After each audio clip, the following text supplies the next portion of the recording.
السلام علیکم دوستو 1930-1940 کے زمانے میں ایک مشہور شاعر ہوا کرتے تھے جن کا نام علی سکندر تھا۔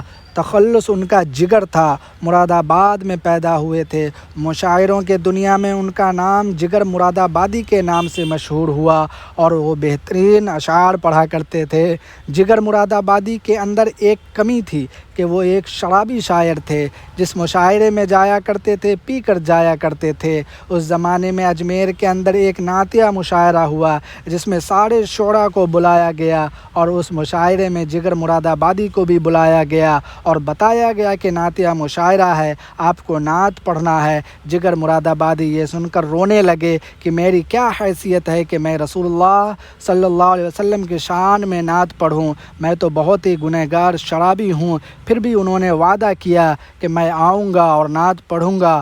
لوگ دعوت دے کر چلے گئے۔ یہاں جگر مراد آبادی نعت لکھنے کے لیے بیٹھتے، جب بھی بیٹھتے ان کو نعت کا کوئی مصرع نہیں آتا۔ بہت کوششوں کے بعد بھی کوئی مصرع نہیں آیا۔ اس کے بعد وہ مسجد گئے، وضو کیا، اللہ سے دعائیں کی۔ اس کے بعد انہوں نے ایک پوری نعت لکھی اور اجمیر مشاعرے میں گئے۔ جب ان کا نام پکارا گیا لوگوں میں کھلبگی مچ گئی کہ یہ شرابی ہے، کبابی ہے، اس کا کوئی کلام نہیں سنا جائے گا۔ بہرحال جگر صاحب مائک پر آئے اور کہا، اگر سامعین آپ کو مجھ سے نفرت ہے کوئی بات نہیں، لیکن میں جو پڑھنے والا ہوں نعت شریف، اس سے تو نفرت نہیں ہو سکتی۔ اس کے بعد مجمع میں خاموشی چھا گئی اور پھر جگر مراد آبادی نے نعت شریف پڑھی۔ اس کا مصرع ہے، ایک رند ہے اور مدحت سلطان مدینہ۔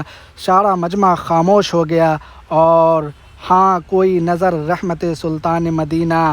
پورا مجمع پہ خاموشی چھائی ہوئی تھی، سارے حضرات رونے لگے۔ اس کے بعد جگر مراد آبادی شراب پینا چھوڑ دیے، داڑھی رکھ لی اور بھی زیادہ مشہور ہو گئے۔ ایک شاعر نے پوچھا، جگر صاحب آپ تو لوگوں میں پہلے سے زیادہ مقبول ہو گئے۔ تو انہوں نے ایک شعر کہا اسی وقت کہ میرا کمال عشق میں اتنا ہے اے جگر، کہ میرا کمال عشق میں اتنا ہے اے جگر، وہ مجھ پہ چھا گئے میں زمانے پہ چھا گیا۔